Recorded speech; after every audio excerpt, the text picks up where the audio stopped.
Nah, kemudian ketika berbicara mengenai Islam, Al-Quran lebih awal mengatakan siapakah mereka yang membenci ajaran Nabi Ibrahim. Mereka itulah orang yang memperbodoh diri, kata Al-Quran. Itu kata Al-Quran. Siapakah mereka yang memperbodoh diri ini? Adalah mereka yang membenci ajaran Abraham atau Ibrahim. Maka muncul kemudian pertanyaan, emang Abraham ini ajarannya apa? Siapa yang membenci kemudian ajaran Nabi Ibrahim ini? Al-Quran mengatakan bahwa pembenci ajaran Nabi Ibrahim ini adalah orang yang memperbodoh dirinya. Nah, setelah kita teliti Al-Quran, ternyata Nabi Ibrahim mengajarkan tauhid, satu Tuhan, mengajarkan kemudian kurban hewan, mengajarkan kemudian bersunat. Ini 3 poin yang kemudian dibenci oleh orang-orang di luar daripada Islam. Sedangkan di dalam kitab Kejadian milik orang Kristen, Kejadian 12 nomor 3, gitu ya, aku Tuhan akan mengutuk siapapun yang mengutuk engkau Abraham, dan memberkati siapapun yang memberkati engkau Abraham. Ini dalil, Bung. Al-Quran mengatakan itu, kitab yang ada di dalam kitab Kejadian juga menyatakan itu. Umat Islam mengikuti apa yang diajarkan oleh Nabi Ibrahim, tauhid satu Tuhan, yaitu Tuhan yang datang menyatakan diri kepada Abraham, Ishak dan Yakub. Yang kedua, umat Islam kemudian berkurban dalam surah Al-Hajj ayat 34, imamat 1 nomor 2, kurban hewannya adalah sapi, domba, kambing dan lembu, sama. Lalu kemudian sunnat, Al-Quran mengarahkan kemudian kami umat Islam untuk mengikuti sunnat, sebagaimana Nabi Ibrahim diperintahkan untuk bersunnat. Lalu kemudian Nabi Ibrahim pun mengajarkan kepada keturunannya, bahkan perintah untuk membunuh orang yang tidak bersunnat. Kejadian 17 nomor 14. Siapakah mereka yang memperbodoh diri? Yaitu mereka yang meninggalkan ajaran Nabi Ibrahim.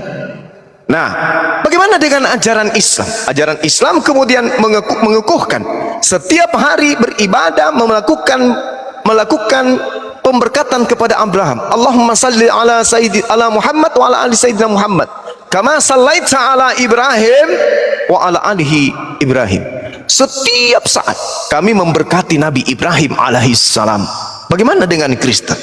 Di Kristen itu, Bang, kalau kita berdebat dengan orang Kristen, hujatan, kutukan terhadap Nabi Ibrahim itu beruntun mereka katakan. Contoh, mereka mengatakan Nabi Ismail anak haram, Nabi Ismail anak yang tidak sah, Nabi Ismail adalah anak budak. Itu tuh satu kebanggaan bagi orang Kristen. Tapi dia lupa, di dalam kitab yang mereka genggam, Tuhan mengutuk mereka karena mereka mengutuk Abraham dengan mengatakan Nabi Ismail anak haram, berarti Abraham melakukan sesuatu yang haram sehingga melahirkan anak haram. Ketika mengatakan Ismail anak zina, berarti Nabi Ibrahim berzina.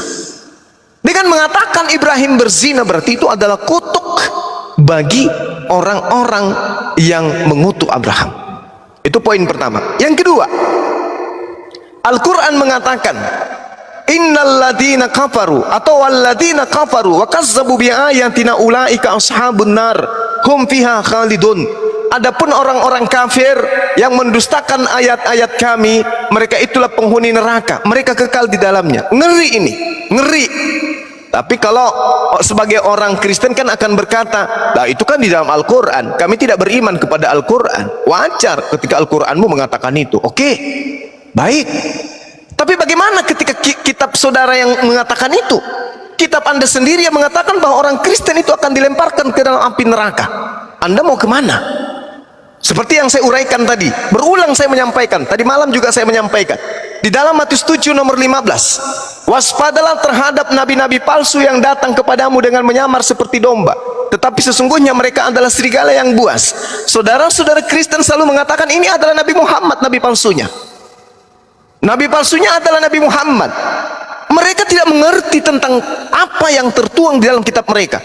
Di sini Yesus berbicara dengan manusia yang hidup pada abad pertama. Bagaimana mungkin Nabi Muhammad pergi menemui orang-orang yang hidup sesama dengan Yesus? Itu mustahil. Berarti ini hanya merujuk kepada orang-orang di luar Yahudi yang datang kepada murid-murid Yesus. Siapa dia? Dari buahnya kita bisa melihat, kata Yesus. Apa buahnya dari nabi palsu, pengajar palsu? Satu, memanggil Yesus Tuhan, mengusir setan pakai nama Yesus, bernubuat pakai nama Yesus, bermujizat pakai nama Yesus. Apa kata Yesus? Enyahlah daripadaku, kalian semua adalah pembuat kejahatan. Nah, kemana perginya orang yang berbuat kejahatan? Matius 13 nomor 50, pembuat kejahatan dilemparkan ke dalam api neraka. Jadi saudara Anda, saudara abangku ini, ketika mereka meninggalkan ajaran Kristen, mereka tidak mau diusir dari Yesus. Kenapa? Matius 7 nomor 15 sampai nomor 27 sekalipun dibaca satu perikop, yang memanggil Yesus Tuhan adalah Kristen, yang bermujizat pakai nama Yesus adalah Kristen, yang mengusir setan pakai nama Yesus adalah Kristen, yang meramal, yang bernubuat pakai nama Yesus adalah Kristen. Lalu orang yang berakal masih mau tinggal di Kristen. Setelah tahu ini data ada, dari buahnya kamu bisa melihat pengajaran nabi palsu itu. Pengajaran atau buah palsu ini dikatakan dalam bahasa Yunani karpos. Karpos artinya hasil. Hasil pengajaran daripada nabi palsu membuahkan orang-orang memanggil Yesus Tuhan, bermujizat, bernubuat, mengusir setan pakai nama Yesus. Nah sekarang kalau murid-murid Yesus hadir di tahun 2024 ini, terus mereka kita minta untuk menilai di mana pengajaran buah-buah nabi palsu itu berada menurut kalian wahai murid-murid Yesus, apakah di Islam ataupun di Kristen? Maka mereka akan meneliti di mana ada rumah ibadah yang memanggil Yesus Tuhan, di mana ada rumah ibadah yang bermujizat pakai nama Yesus, di mana kemudian ada tokoh agama yang mengusir setan, mengobati jemaatnya dengan menggunakan nama Yesus. Dia akan melihat di Islam tak ada satupun manusia memanggil Yesus Tuhan, tak ada orang bernubuat, bermujizat, mengusir setan pakai nama Yesus. Begitu dia pergi ke Kristen, semua memanggil Yesus itu Tuhan. Jadi buah dari nabi palsu itu berada di mana? Di Kristen.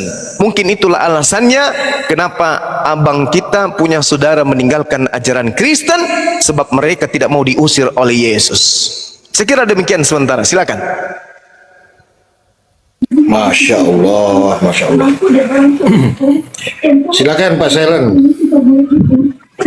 Oh ya, terima kasih Bang Juma. Sama-sama Bang. Ya, kalau untuk masalah saudara saya ini ikut Muslim, ya saya sih kurang paham ya. Tapi saya sebagai saudara kandung ya, saya berpikir apa yang terbaik itu yang dia jalanin, nanti kan pertanggungjawabannya nanti masing-masing. Nah, yang saya heranin ya kan, terkadang saya suka merasa sedih juga umat Muslim kadang suka menghina Yesus pakai kolor disalib begini-gini. Saya sih sebenarnya nggak terlalu ini ya, karena ya biasalah manusiawi ya. Kadang-kadang mulut sama hatinya itu nggak sinkron, jadi mereka belum mengenal Yesus gitu. Jadi ya saya pikir wajar, karena apa, mereka tidak mempelajari Injil kok, gitu loh. Yang saya tahu seperti itu. Dan seharusnya Muslim itu kan mengimani Injil juga, tapi kenapa bisa berbeda? Injil yang dimaksud di Muslim sama di Kristen itu berbeda. Dan satu hal lagi, Nabi Muhammad Nabi Muhammad sendiri pun tidak menjamin umatnya masuk ke surga. Mohon maaf, itu yang saya tahu. Kalau di kami meyakini barang siapa yang percayaku akan diselamatkan, seperti itu. Nah, dan menurut saya pemimpin umat mana yang menjamin pemimpin agama mana yang menjamin umatnya untuk ke surga selain Kristen, ya kan? Selain pengikut Kristus, itu hanya di Kristen gitu. Kenapa masih sampai sekarang Nabi Muhammad masih mencari jalan yang lurus? Sementara itu aja Bang Juma.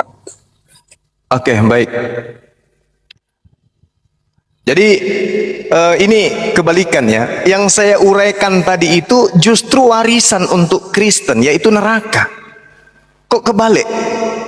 Semakin benar apa yang dikatakan oleh Al-Quran, bahwa orang-orang kafir itu ketika dibacakan disampaikan sesuatu kebenaran, mereka tidak mendengarkan. Mereka kemudian menganggap apa ya, yang kita sampaikan itu hanya suara, tidak ngerti apa yang kita sampaikan itu dia tidak dengar. Al-Quran mengatakan itu dengan sangat jelas dalam surah Al-Baqarah ayat 171. Padahal tadi saya sudah menjelaskan, Kristen ini diwariskan neraka oleh Yesus. Dalilnya Matius 7 nomor 15 sampai nomor 23. Tapi abang ini justru merasa dijamin surga. Kan aneh. Berarti Al-Quran makin benar. Summum bukmun umyum fahum la yaqilun. Mereka itu tuli, bisu dan buta, maka mereka tidak mengerti. Tadi saya membacakan loh dalilnya. Tanda-tanda orang yang diusir ke neraka adalah memanggil Yesus Tuhan, bernubuat menggunakan nama Yesus, mengusir setan pakai nama Yesus, bermujizat pakai nama Yesus. Tapi dengan pedenya saudara saya mengatakan kami dijamin surga. Gimana ceritanya nih? Ini Al-Quran kok semakin benar ini. Wa masalul latina kafaru kamasalil latiyan iku bima la yasmau illa du'a wa nida. Seperumpamaan umat Islam menyeru kepada saudara-saudaranya yang kafir seperti seorang gembala yang meneriaki hewan. Mereka mendengarkan suara, mereka mendengarkan teriakan, tapi tidak mengerti apa kandungan dari teriakan itu. Seperti misalnya sapi dipanggil, sapi kesini, jangan di situ panas. Sapinya hanya nengok, mendengar suara tapi tidak mengerti.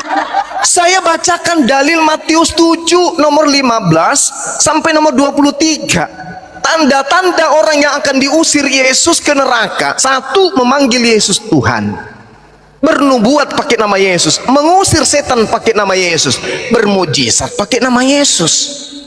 Masih kurang nyata yang saya jelaskan.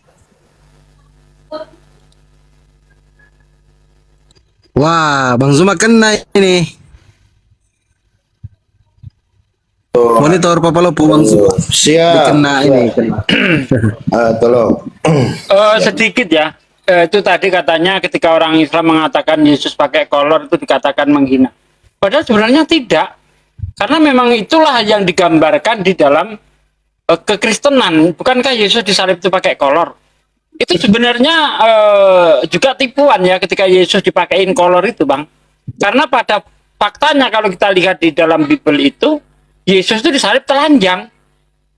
Kenapa saya katakan telanjang? Karena yang dibagi-bagikan itu kitona. Ya, tapi diartikan jubah di dalam bahasa Indonesia, dalam bahasa Yunani kitona.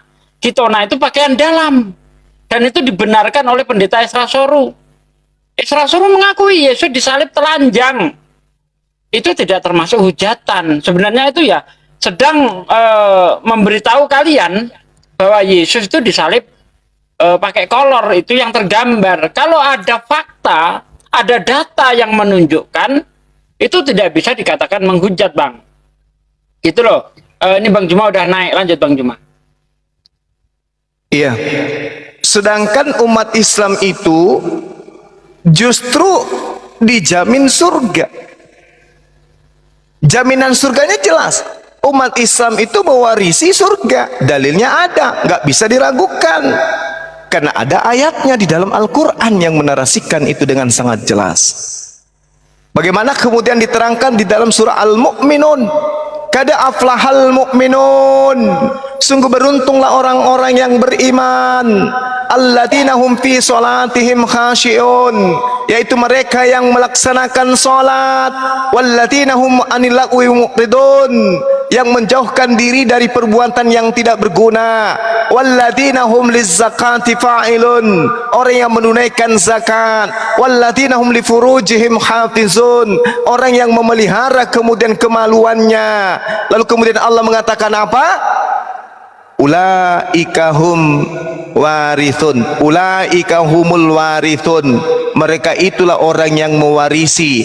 Alladzina yarisunal firdaus hum fiha khalidun, yakni mewarisi surga firdaus, mereka kekal di dalamnya. Ini umat Islam punya warisan. Tak ada yang boleh ganggu gugat ini. Umat Islam diberikan warisan berupa surga, bukan lagi bumi, bukan langit, tapi surga menjadi warisan umat Islam. Jelas dalilnya. Nah, sedangkan kalau kita berbicara mengenai Kristen, Yesus juga punya warisan untuk Kristen, tapi sayang sekali yang diwariskan neraka. Kembali lagi Matius 7:15 nomor 23. Tak ada satupun Kristen yang bisa lolos di situ. Semua Kristen diwariskan neraka. Enyahlah daripadaku, kalian semua adalah pembuat kejahatan. Jadi mau kemana? Pantaslah kemudian kalau banyak yang mualaf setelah mengetahui itu. Wah, ternyata kita dikasih warisan neraka oleh Yesus. Enyahlah daripadaku, kalian semua adalah pembuat kejahatan. Jadi mau kemana? Ya ke Islam, karena di Islam ada warisan. Warisan apa? Surga Firdaus. Kalau saya mau masuk Kristen, saya menyembah Yesus, mana jaminan surganya menyembah Yesus? Tak ada. Mana jaminan surganya ibadah minggu? Tak ada. Mana jaminan surganya makan babi? Tak ada. Mana jaminan surganya kemudian tidak bersunat? Tak ada. Justru yang ada, begitu masuk Kristen, masuk dalam kelompok yang mewarisi neraka. Itu dalil. Saya kira begitu, saudara. Silakan. Subhanallah. Saya potong sedikit Bang Suma. Tadi ada yang dibawa narasi Pak Sailen bahwa barang siapa yang mengikuti aku kan dan selanjutnya. Mungkin di sini salah mereka memanai Ustaz Suma. Jelas salah. Apa gitu kan? Ya, silakan. Iya. Jadi Yesus mengatakan begini di dalam Yohanes 14. Apa yang kemudian Yesus katakan di sana? Tetapi supaya dunia tahu bahwa aku mengasihi Tuhan dan bahwa aku melakukan segala sesuatu yang diperintahkan Tuhan kepadaku. Yesus mengatakan itu supaya dunia tahu, supaya orang Indonesia tahu bahwa aku mengasihi Bapa, bahwa aku melakukan segala sesuatu seperti yang diperintahkan Bapa kepadaku. Bangunlah, marilah kita pergi dari sini. Yesus melakukan segala sesuatu yang diperintahkan oleh Bapa. Apa yang diperintahkan Bapa kepada Yesus? Perjanjian lama, hukum Taurat. Lalu kemudian Yesus mengatakan dalam Yohanes 10 nomor 27, aku mengenal pengikutku, mereka mendengarkan aku dan mengikuti aku. Nah, sedangkan di dalam kitab saudara dikatakan di dalam 1 Yohanes 2 nomor 6, di situ sangat terang dikatakan bahwasanya barang siapa yang mengaku bahwa dirinya hidup di dalam Yesus, maka dia wajib hidup sebagaimana Yesus hidup. Itu perkataan Yesus tuh, perkataan kitab saudara tuh. Barang siapa mengatakan bahwa ia ada di dalam Yesus, maka dia wajib hukumnya hidup sebagaimana Yesus hidup. Nah, Yesus hidup itu sebagai orang Yahudi. Yesus hidup tunduk di bawah hukum Taurat. Galatia 4 nomor 4. Kisah para Rasul 4 nomor 27 sampai nomor 30. Jelas Yesus hidup di bawah hukum Taurat. Dia tunduk berserah diri kepada Allah. Nah, sedangkan 1 Yohanes 2 nomor 6, barang siapa mengatakan bahwa ia ada di dalam Yesus, maka dia wajib hidup sama seperti Yesus hidup. Bagaimana Yesus ketika hidup? Apakah dia makan babi? Tidak. Apakah dia ibadah minggu? Tidak. Apakah dia menyembah manusia? Tidak. Apakah dia tidak bersunat? Tidak. Apakah dia masuk ke gereja? Tidak. Lalu bagaimana dengan Kristen?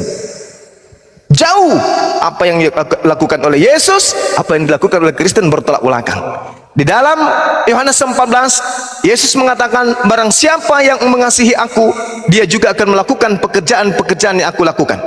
Nah, Yesus melakukan pekerjaan sebagai seorang Muslim, bukan seperti seorang kafir, orang Kristen. Tidak. Yesus tidak pernah mempraktikkan hidup seperti Kristen, tapi Yesus justru mempraktikkan hidup seperti Muslim, seperti Islam. Seperti itu, saudara. Jadi sekali lagi, kesimpulan saya di sesi ini saya katakan bahwa Kristen mendapatkan warisan neraka, Islam mendapatkan warisan surga Firdaus. Bantah saya pakai data. Silakan.